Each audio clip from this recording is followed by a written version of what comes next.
right. So it looks like we are live. Now, this is a live event, so things may happen. Just keep that in mind. Good evening and welcome to this 49th Legislative District Virtual Town Hall with your state legislators, Senator Annette Cleveland, and Representatives Monica Stonier and Sharon Wylie. So we finished the session last Thursday, and the members have all sorts of things to share with us. So we're going to start with some opening remarks. And why don't you take it away, Senator? Well, thank you. And good evening, everybody. We're so pleased that you joined us tonight. I'm Annette Cleveland. I'm your state senator. I was elected in 2012. I'm very proud to be the first woman from the 49th Legislative District to serve in the Senate. I sit on the Transportation, the Housing and Local Government, the Rules Committee, as well as serving as chair of the Health and Long-Term Care Committee. And I'll just share by way of a quick summary of this session. It was a short 60-day session. It was the most productive and successful session, I think, of all the years that I've served thus far. And we realized for our community a 10-year long goal of appropriating $1 billion in funding for an I-5 bridge replacement, which is so badly needed. In addition to session goal being passage of a transportation revenue package, I went into session focused on continued COVID response for our state, helping address the impacts on families, on individuals, on businesses, as well as improving healthcare, particularly because our healthcare system's, of course, under very immense sustained stress due to past 2 years of the pandemic. I'm pleased that we made progress on each of those goals. Other accomplishments I want to just quickly highlight for you. Able to work with my colleagues to bring home funding for the Port of Vancouver's Terminal 1 project. That's replacing the old Red Lion Inn at the quay, removing that dilapidated pier that will eventually one day house a public market. Also funding for the City of Vancouver Fire Department to build a warehouse to house all of their wildfire fighting equipment, funding for a necessary seismic upgrade and roof repair for the Boys and Girls Club, which is so critical right now in particular, and currently not in our district, but very, very important. Also brought home funding for upgrades to our winter overflow housing facility. Also included language in the operating budget to allow for use of funds for Vancouver Lake cleanup to be carried over into this next budget year. So we have additional time to work on a strategic lake management plan.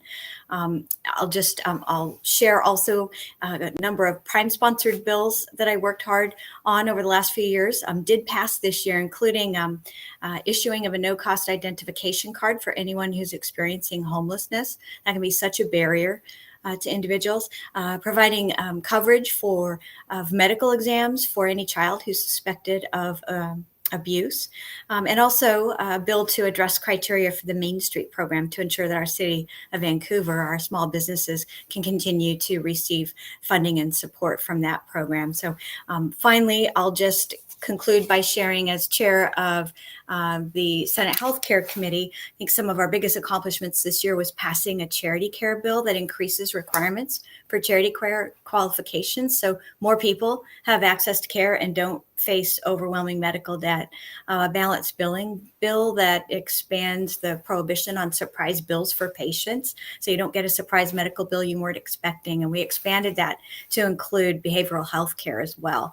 And finally, reproductive rights, preserving a pregnant individual's ability to access safe abortion care, making sure that our statutes are very, very clear in that regard. So legislative work is often lonely, and I just have to say I'm so grateful for my two amazing seatmates, Representative Wylie, Representative Stonier. I want to acknowledge and thank them for their partnership and support, and let you know how grateful I am for our strong 49th Legislative District team. So thank you. Representative Wylie, your turn. Well, I'm really glad to be home. I'm Sharon Wylie. I was appointed in 2011 and have been serving ever since. I'm currently first vice chair of transportation, and I'm mostly going to be talking about that because my good senator covered so many of the issues that we all have supported and worked hard for. I also serve on the Finance Committee that deals with tax policy, and the Commerce and Gaming Committee, which deals with all things gambling, cannabis, and alcohol. I'm the legislative appointee to the Economic Development Finance Committee and the State Arts Commission as well. We've been gearing up for several years now for the next 16, 17-year transportation package. And we did a lot of preparation for that over the past 2 years. And a lot of people were skeptical that we could get a package done during a short session because it was very intense. Every bill that died last year was alive on the first day of this year's session. And our state has a lot of intense needs. We are in an unprecedented time in terms of how our various funding sources are flowing, and what's up and what's down. And transportation, we have our regular budget, which we did last year, and then this year is a year for a supplemental budget, which had to depend on federal dollars to fill in the holes, because a lot of what we used to do our transportation system was down. And we're talking about gasoline, tolls, and fares. So all of those help pay for the improvements and the operation of our statewide transportation system. The package was to do the things that needed to be done that don't fit into a regular operating budget. And that means, this year we did something very, very different. We didn't create additional debt based on our gas tax, new debt, because people are still coming out of the pandemic, and there were a lot of things that we weren't sure of. But we were sure that we'd been neglecting our maintenance and preservation for many, many years, and every bit of neglect in that area makes things much more expensive to the taxpayers. So we put a very intense focus on several things. One is taking care of what we have. That's the maintenance and operation. Before you build new projects, make sure that the ones you have are going to keep working. Keep the promises. We did a package several years ago, and a lot of those big projects are still in process, and making sure that we allocated federal dollars and what we had at the state level to make sure that those projects could be finished was another part of what we did. We also have a court case that requires that the fish culverts that are part of transportation projects all over the state have to be addressed. And that's a very, very expensive proposition. It's both moral and ethical and legal, that we have to address those. And we were able to put that money into there. Last year, we passed a bill to provide carbon money to move towards a green future and make sure that we have the tools and the infrastructure as electrification takes hold. We also have a hydrogen pilot project, because that's another source of alternative energy to move us away from fossil fuels. We had to be ready to incorporate federal dollars into what our priority needs are for the entire state. I might say that for a year prior to this, we listened to people all over the state that had never been asked about what they needed and how to pay for it. All of the important questions that need to be asked were asked in a great depth. And so we were able to incorporate that into the package that we did. And we were able to do that because people kept buying on the internet, even though they weren't going anywhere and using gasoline. And so there was money in our operating fund from sales taxes, to backfill our transportation system and to allow us to do what needed to be done. So there was huge cooperation between the writers of our operating budget, our transportation budget, and our capital budget, so that we could deal with the state's needs as a whole. And our focus was on creating jobs coming out of the pandemic, taking care of people first, and taking care of what we have, and listening and acting on what we heard. So that's sort of a big picture overview of the good examples of what we did that my senator has put forward, and we work as a team. I know that I need to be quiet now so our third team member can speak. Yeah, Representative Stonier, go ahead. Thank you. And thank you to both of my partners. Yes, we do make a great team. You can see already that the chair of the Senate Healthcare Committee helped to make sure that healthcare was equitably accessible in Washington State, and that the vice chair of the Transportation Committee carried a lot of the work on the House side for our #1 priority in the region, the Columbia River crossing. So thank you to both of you for that. My focus was a little bit different. I had more of an operational focus, which I'll talk about in a minute. But for now, I will just remind the community that the committees that I sit on are the K-12 Education Committee. I've been a teacher in Evergreen Schools for 22 years, so I bring a lot to bear there, and I'm incredibly proud of the passage of the bill that increases funding for mental health services and personnel in our buildings, which means we're going to staff more counselors and nurses and ensure that community engagement coordinators and people who provide these key services for the kids in crisis in our schools will be sure to hire those FTE, be sure to hire those personnel when there's increased staffing. It's I think a huge response to the outcry that we've heard not only from our students, but from their parents and their teachers in the last couple of years coming out of the pandemic. I also sit on the Appropriations Committee, which makes a lot of decisions about how much we allocate to the priorities that we see passed on the House floor. So all of our work goes through that committee. And finally, I also sit on the Healthcare Committee, where I can shepherd and support the work of our senator, but also have the opportunity to introduce some legislation that I hope will be passing in the future. One example from this year was a bill that I had that would provide coverage for infertility services and treatment. And so I hope that we will continue to move on that. So we started on a lot of work that needed to be done this past couple of years, but also needed to ensure that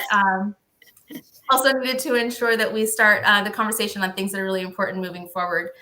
Finally, our approach was really one with an equity lens. You heard Representative Wylie talk about talking to communities all around the state, hundreds of meetings, asking those who have never been asked before what they need in their transportation package. And we took that lens all the way through the work that we did in the past, or in this past session as well. So we asked ourselves that question: who's left out of the conversation? And we think that our policy and our budgets are more reflective of equity at large. Finally, I'll just mention that the operational perspective, or the operational responsibility I had this past couple of years, which has been proven to be quite a challenge and exhausting, was being the floor leader. I was on campus for all of the days that we had floor action, and did my best to try and coordinate how we might have first a remote session that actually operates so we can do the work of the people. But this past year, as the numbers came down, we were able to bring more members to the floor for floor votes. So we had to kind of figure out what a hybrid situation would look like. Now, educators have been doing this for a bit, right? So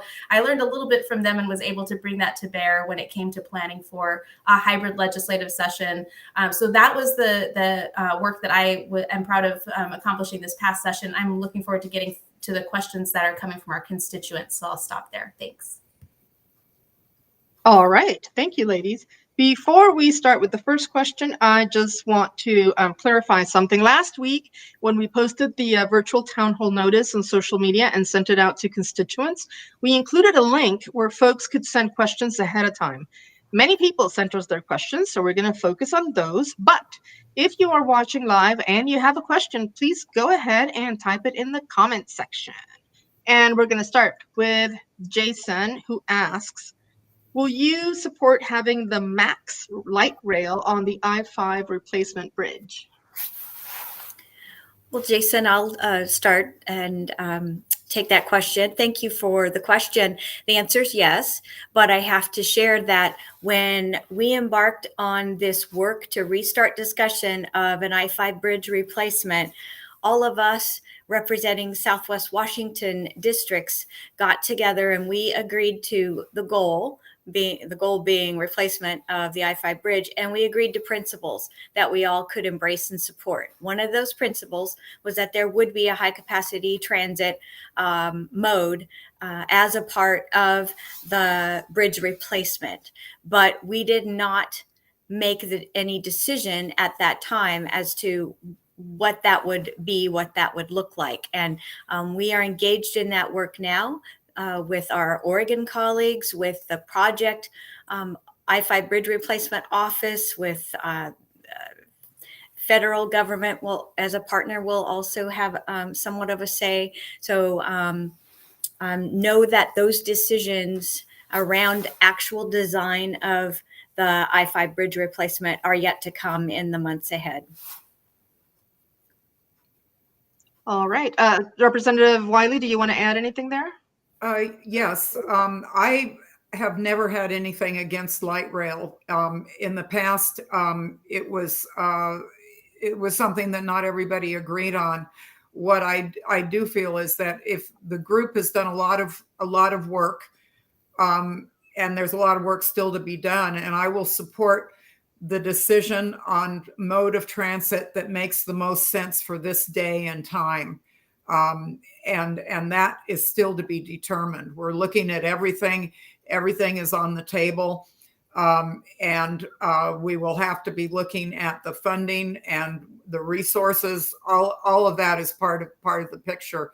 I've never objected to light rail, but we are very keenly aware of the fact that a number of people from both sides of the river have to be able to advocate at the federal level for the very important federal piece of the pie that has to be there in order for this to all come together.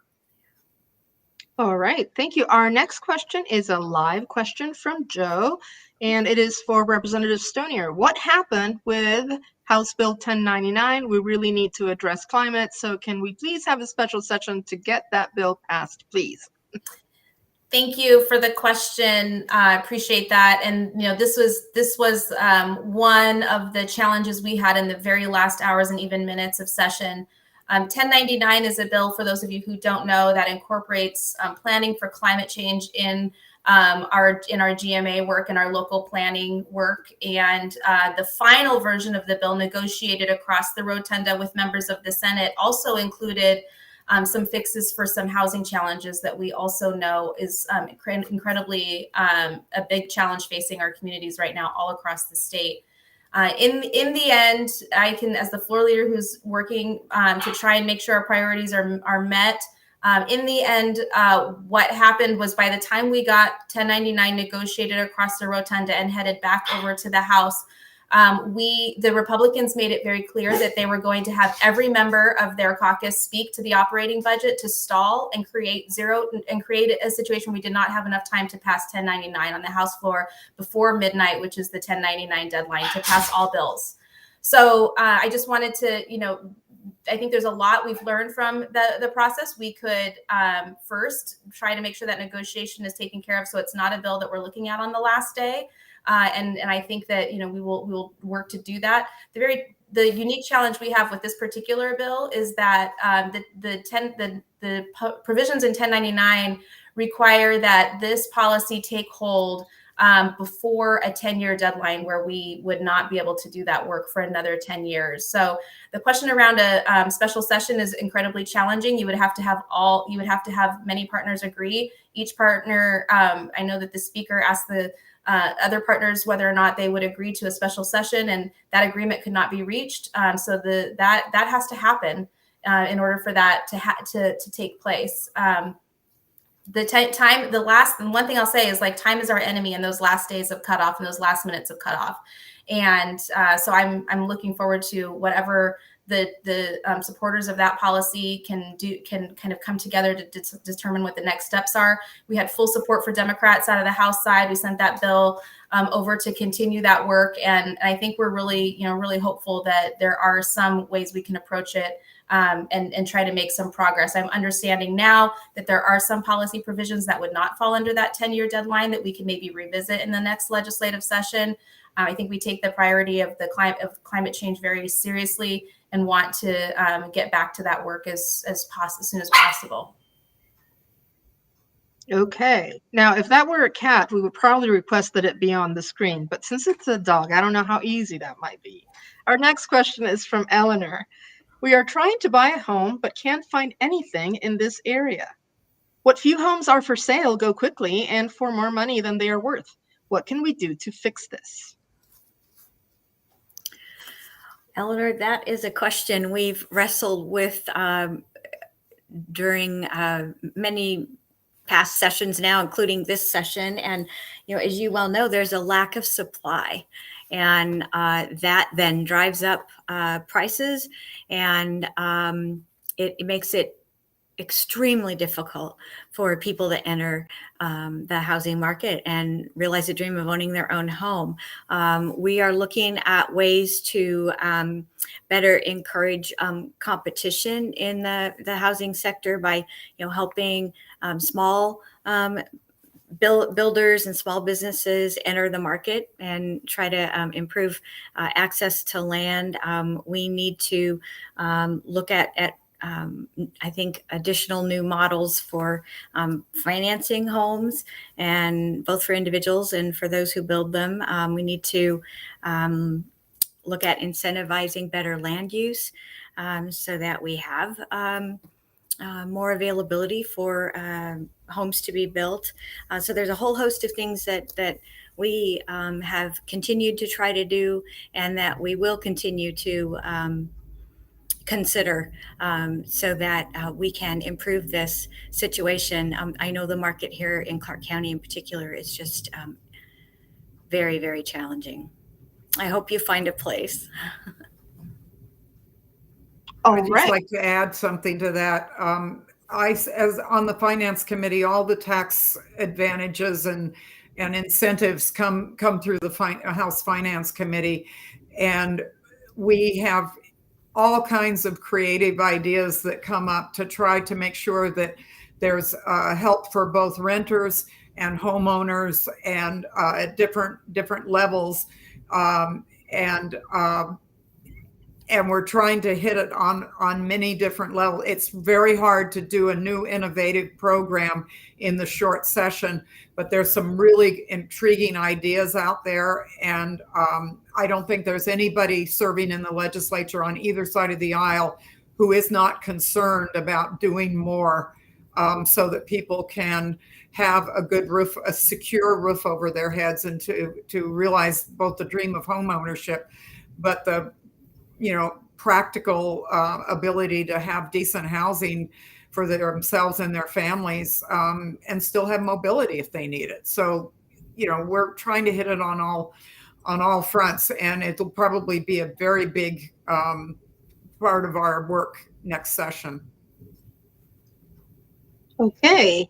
Our next question is also a live question, and it is from William. I am curious as to what modifications needed or were made to the police reform legislation from previous years. I'll go ahead and take a stab at that first at that question. We did pass a bill that intended to clarify some of the questions that were quite contentious around the use of force. So it has been clarified that when law enforcement officers, peace officers are working with members of the community who may have mental health challenges, that the best practice to engage with those folks should supersede the police, any other protocol that police would use when it comes to use of force. It was never intended that that should be called into question, but as is the case sometimes with legislation, sometimes we need to come back and clarify that. So I'm grateful that we were able to do that work. And I know many of the legislators across the state, myself included, being in regular communications with local law enforcement officers throughout the session to try and just kind of not only be up to speed as legislators on the changes that they expected us to try and make in the legislative session, but also to learn more about how their work in the field is impacted by the work that we do in the legislature. That has been ongoing. And I'm grateful for the time that I've had to spend in those discussions, because I've learned a great deal about what can happen when members of the community feel that their rights have been violated and they'd like to, after the fact, revisit the process.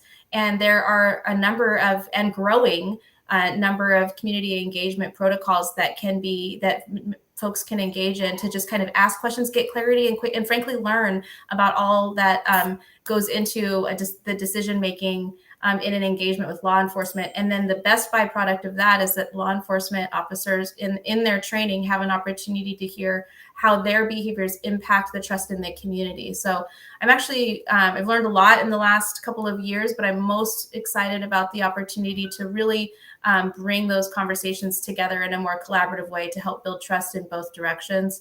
So I should have just short answer about the policy change, but a longer answer about my hope for building trust as a result of our learning, my learning, and I think folks in law enforcement's learning as well.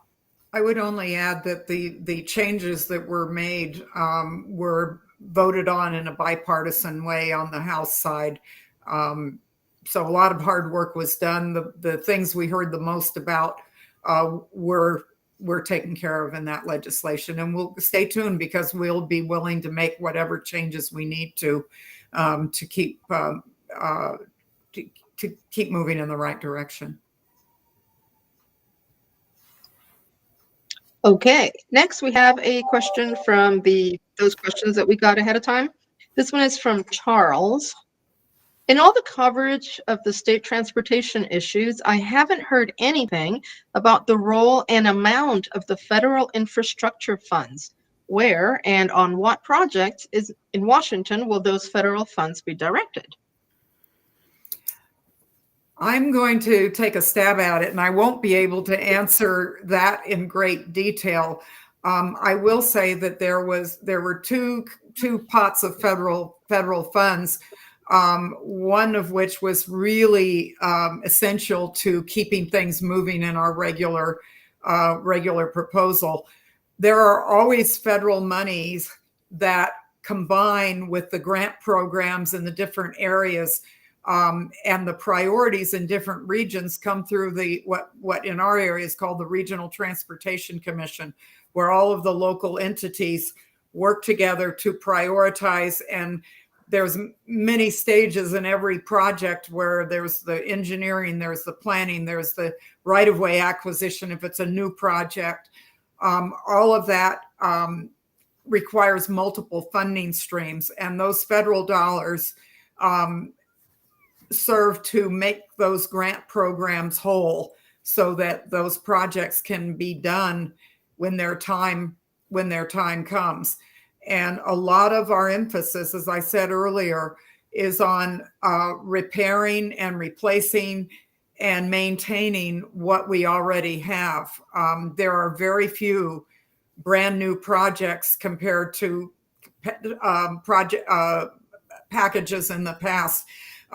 Let's be honest, people in my job and other elected jobs, they like to cut ribbons, but filling potholes isn't always the fun thing to do. And we made the hard decision to take care of what we have and be more circumspect with our brand new projects and to really dig deep and take care of our existing system.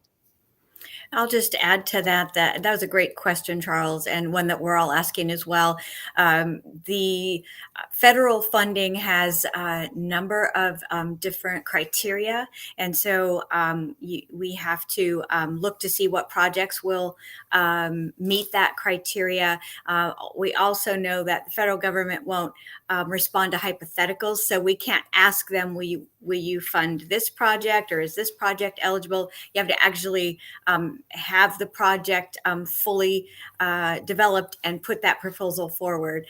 So we are absolutely ready to take that next step to begin to ensure that our state receives our fair share of that federal funding and has some of those hard-earned tax dollars that we send to Washington, D.C. returned to our communities here. Okay, our next question is from Jerome. I've seen lots of news about the bridge and police reform and education, but in our household, our biggest concern is the growing cost of medical care. What are you doing to rein in the medical companies that are taking more of our money? Jerome, that's an excellent question. And it's not only your family, my family, so many families are struggling with healthcare costs that only continue to seem to be rising. So we have done a number of things here in the state. We're going to continue to work to address healthcare costs. But this session in particular, I mentioned at the opening, we passed a bill that actually doubled charity care requirements so that if you are in need of healthcare and you are 400% of the federal poverty level or below, you will qualify for at least, if not your care for free, you will qualify on a sliding fee scale for assistance with your health care. In addition to that, as a state, we were one of the first to put forward a public option that was meant to be healthcare coverage that was more affordable and offered better coverage. That's available on our state's health benefit exchange, and you can look to find more information about that there, or if you want more information, feel free to contact my office. I'm happy to send you some links. We also stood up last year, again, one of the first in the state, a premium subsidy program to help people cover the costs of their health insurance premiums. We this year passed a bill to implement a prescription drug cost transparency board, and that board will have the authority to put upper payment caps in place so that we can better control the costs of prescription drugs. Prescription drugs are one of the fastest rising costs within healthcare, and that's true for our state as well, and for our Medicaid program. And I'll finally mention that also as a state, we've put in place a Universal Healthcare Commission, and that commission is working hard to put forward recommendations for us as legislators to act on in the future in terms of improving our healthcare system and making it a goal that 100% of individuals in our state will have healthcare coverage that is affordable. Our next question is from Sarah. Oh, by the way, we are halfway through, so let's hang in there. Our next question is from Sarah. School funding is still struggling because of the effects of COVID on enrollment. How is the legislature helping?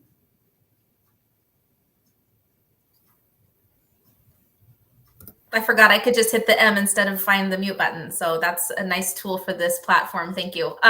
So the legislature passed a bill that stabilizes funding regardless of enrollment for another year. We knew that enrollment was fluctuating in the pandemic, both for reasons of parents being concerned about their students being exposed to the virus, and for parents who were concerned about the learning environment impacted by the virus, perhaps wearing masks and other challenges, understaffed because of folks that were unable to keep our buses and our paraeducators staffed. There are a number of reasons why enrollment was in flux.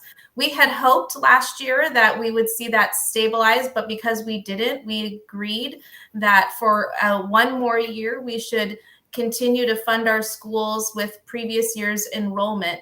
The school districts across the state have been challenged with doing work that they would not otherwise be doing, sanitizing, the cost of sanitizing, finding new and unique ways to keep folks staffed, bringing substitutes that maybe were not traditionally selected or recruited to do some of this work. So the cost remains high with a number of things that districts didn't anticipate as a result of the pandemic.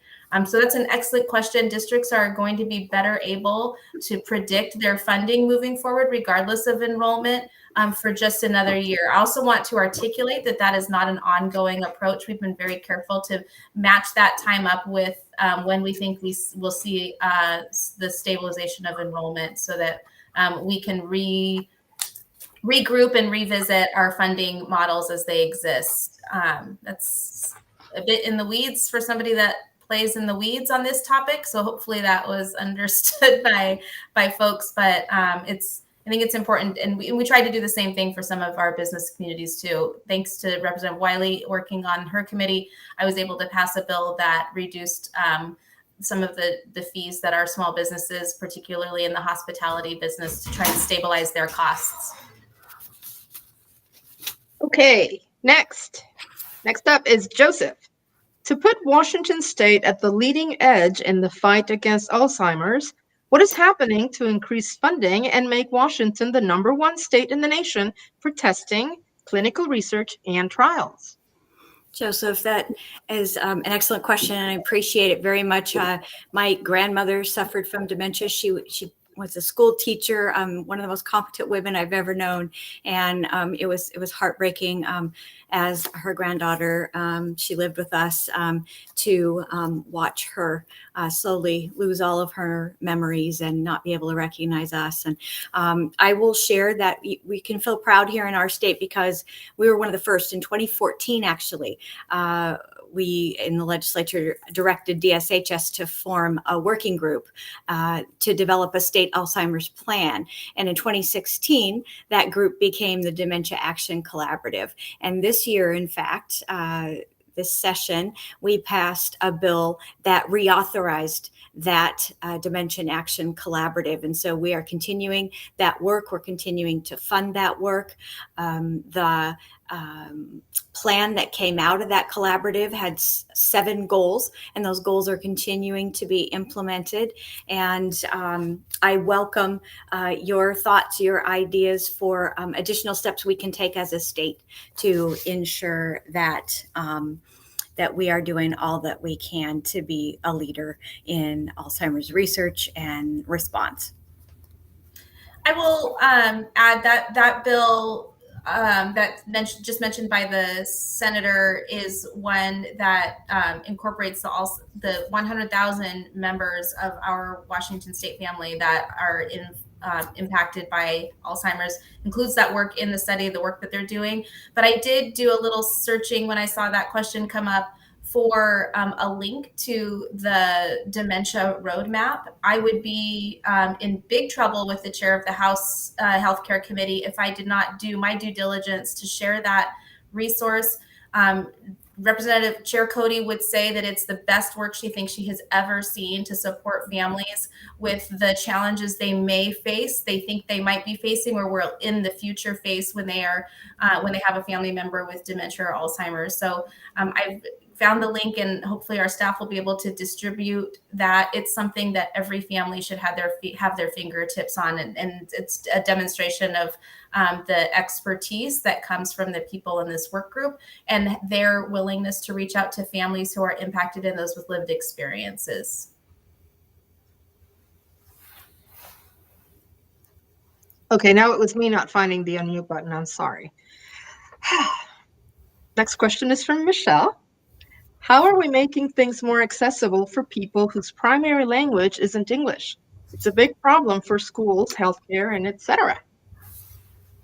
Yes, I was very excited to see what I considered a language access equity kind of package come from the legislature this year. House Bill 1153 has been long awaited, increasing interpretive services for students and families who may not speak English and have to sit and understand and contribute to a conversation around a student's IEP, an individualized education program that required special ed students to get the access to services that they need.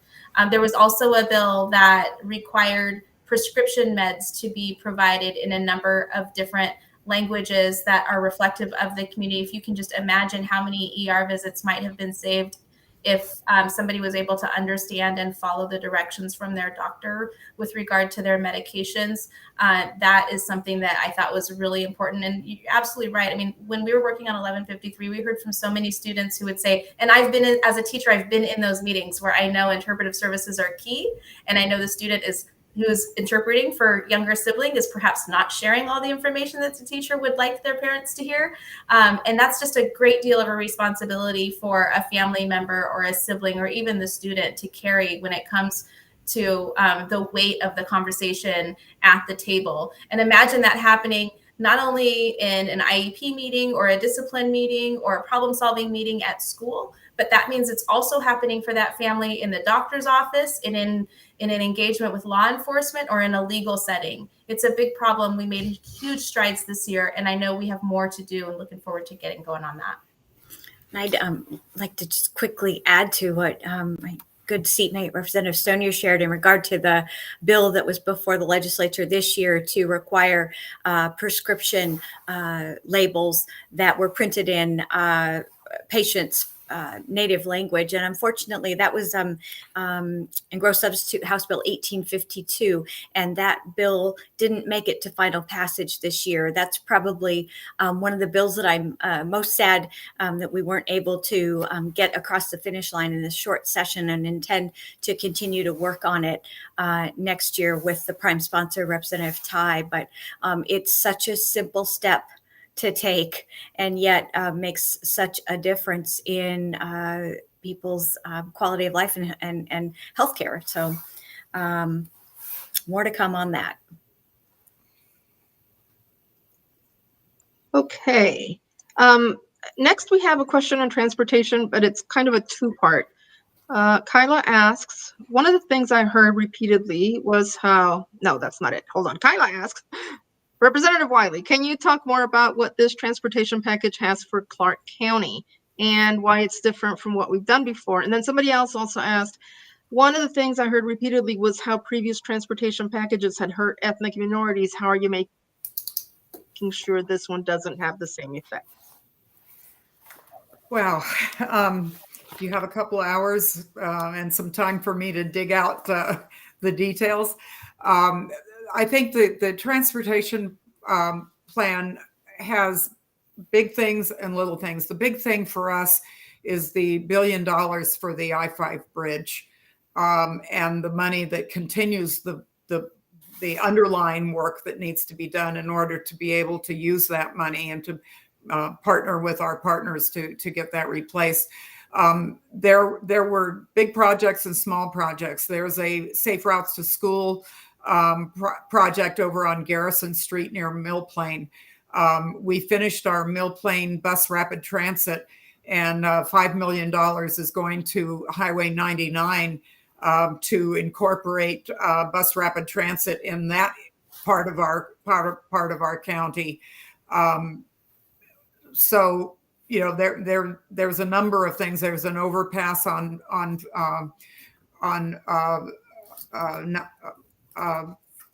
503 that's going to make things safer for people. So there's a lot of projects that have been in the planning stage for a long time that are going to be completed and are going to continue. But there's also a lot of very exciting pots of money that are combined with the federal dollars that our Regional Transportation Commission is very excited about, making sure that those get directed to the projects that people have prioritized within that body, which reach throughout the entire county. And there was another question that's equally important. It talks about what's happened in the past, and we took a deeper approach to trying to rectify damage that's been done. In the past, big transportation projects were done less expensively by buying up land that wasn't as expensive because it was occupied by poor people or people of color in frontline communities. And those communities were divided by those big projects. And now those transportation infrastructure projects are wearing out. And so a lot of what we're talking about is not just making sure that we don't keep doing that, but that we look for creative ways of bridging those divisions. A lot of, when we talk about the I-5 bridge, for instance, where traffic is stalled, kids nearby have more asthma. We need to pay attention to that environmental equity. And so it's not just getting people to move faster, it's making sure that traffic doesn't stall and create more toxic air conditions. We also changed a lot of the practices within the department to boost the amount of apprenticeships for the skills that are needed to successfully participate in the building and rebuilding of our transportation structure, making sure that women and minorities have access to the good jobs that come out of building our infrastructure, making sure that those women and minority-owned businesses are accessible to people in farther parts of our state, so that we make sure that the benefits of both being able to get from point A to point B, but to build the infrastructure that gets you from point A to point B is shared by everyone, and that we continue to bake that into how we do business. And our work on the I-5 bridge alone has done more in that area, but we did that in both our operating budget and we did it on our long-term discussions. We asked every jurisdiction we talked to, what are you doing about equity? What are you doing to make sure that you put that lens to what you're doing to make sure that there aren't neighborhoods that are disproportionately affected by what we've done in the past and what we're proposing to do in the future. All right. Our next question is from Albert. And if I could sing, I would sing it, but I won't. How are we helping kids become more enthusiastic about reading? Well, I'll take that one. First of all, as an English teacher of middle school students, I know that when you match a book of interest to a student who has an idea of what their interest is, they are far more successful. It's also a good idea to get them upset, excited, or angry about something happening in the world, and they will go do some research and bring back good questions. So there's a lot we can do to ignite reading in little kids, big kids, and kids in the middle. But my favorite this year was the passage of a bill that I prime sponsored in partnership with Representative Abarno from the 20th Legislative District. It was a bipartisan effort to take the Imagination Library project from Dolly Parton, who grew up with a father who could not read or write, and after all of her musical successes decided that her biggest gift with her talents and her treasures would be to provide free books to children. So rather than just having this happen in a couple of communities around the state, the bill with its passage will provide a place at DCYF where anybody can sign a new 0 to 5 kiddo up, and that kiddo will receive books every couple months from Dolly Parton for free with their name on them. And if you have ever, like me, had the joy of watching a little one learn how to hold the book upright or flip the pages or see a story that reflects them, because the characters and the authors are quite diverse, then you know that this is something that will help ignite the love for reading in little people. And so I'm just real proud of us for doing that in this short session. And let's see, we have about 8 minutes left. So we're going to take one last question and then we will go to closing remarks. This question is from William. Can any of you see any legislative, regulatory, or taxation issue that can aid new small business formations or, whoops, okay, this thing just moved. I'm sorry. Or assist current small business successes post-pandemic? William, I'm happy to share a little bit. We did quite a bit of work with an eye toward helping small businesses this past session. We appropriated $71 million to go toward programs to help small businesses recover and thrive, and including a disaster recovery financial assistance program that we created, an innovation fund for nonprofit organizations with relationships that encourage small business recovery, startups, and growth as well. We also expanded the state small business resiliency network and established a credit repair pilot program. This was also a small step, but I think every little bit helps.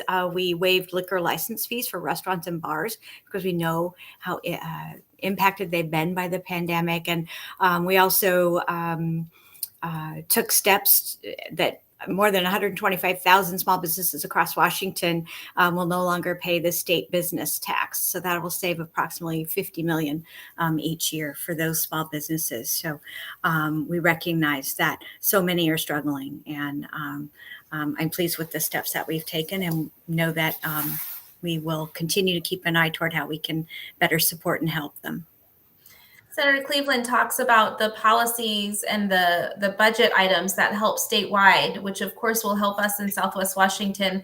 But there are things we can do on a smaller scale as well. I had a proviso in the budget that passed that provides a shared services and technical service to those who are wanting to provide childcare in their homes or a small center. You can imagine that somebody who would love to care for little ones so that their parents can work may not have the awareness, the technical support, or even the interest in the business side of that. All of the regulations related to keeping kids safe and keeping the business open and operating is not always their area of expertise. So in Southwest Washington, we have experts at the ESD 112 and providers in the region that want to reach out to providers with homes that speak many languages, providers that may be women of color who would like to open a child care providing service and provide them the technical assistance and the business assistance so that those small businesses can thrive and be sure that they're also in compliance with the regulatory environment that is provided to keep kids safe and learning. So that's just something that I was able to pass in the budget that capitalizes on the expertise we have here in the region and to add to the work already listed by the senator. I think we're going to need to be doing more next time, and anybody that can give us information on things that haven't been done that need to be done during the interim before the next legislative session, that's going to be a time where we have a longer session and we can dig a little deeper. And what this pandemic has done is it's shown the holes in how we help business. It's shown the holes in our educational system. It's shown the holes in our broadband and our educational system. And we have a lot of work to do. And some of the best ideas we have come from what people tell us. So don't just come to a town meeting. Reach out, and I'm always happy to have coffee with people and listen for good ideas, because we can't do everything, but if there's the practical things that we can do, we want to know about those.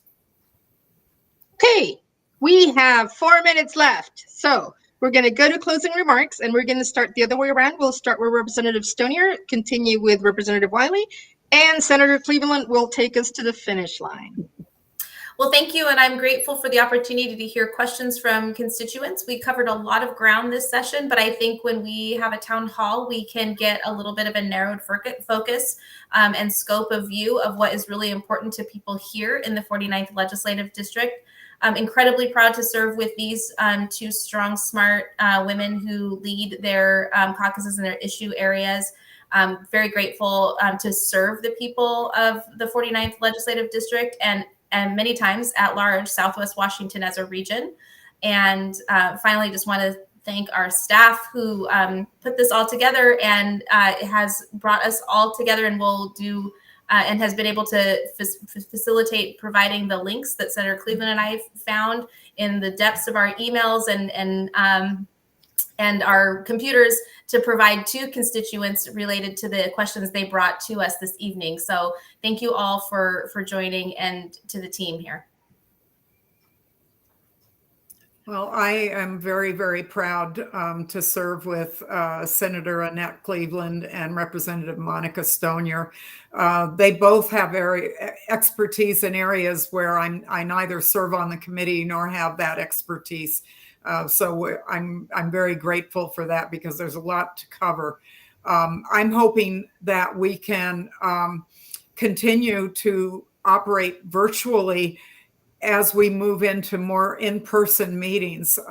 We have found this last session and the session before, so many more people provide input when we work electronically, but we all miss the one-on-one contact. And I think the people we serve miss being able to look us in the eye close up and personal and tell us what they think. And so I'm looking forward to doing more of that as it becomes safer.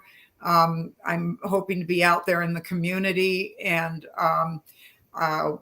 we get a lot of spam mail and machine generated mail, but we try to pick out the personal mail from our districts so that we can respond and think about what people are telling us. And what I heard tonight were a lot of concerns about healthcare and education and transportation, and a lot of people that are really wanting to know what we're doing and to be engaged. And that gives me hope. We've got a lot of work to do, and we have to do it together. And I'll just simply say I too am so very lucky and fortunate to serve with these two wonderful women. And I think that you can be very much sure that the three of us are fighting for this community and our district in Olympia each and every day. I want to just take a minute and acknowledge and recognize that we are facing very unprecedented challenges currently, not just as a state, but as a country, as a world, and know that each and every one of us feel the stress, the worry, the anxiety related to those challenges. So I just want to invite us to make space for that recognition, make space for each other, to have a place at the table and a voice in the work that we do on your behalf in Olympia. And just thank you for being engaged and working together with us to approach problems in a collaborative way and look for solutions together. And thank you for being with us tonight. All right. So that's all the time we have. Thank you for joining us this evening. If we didn't get to your question, or if you have more questions, you'll see the legislators' contact info in the closing screen when the event ends. So please do contact their offices with your questions, input, and feedback. How did they do this evening? Good night, everybody. Thank you. Thank you.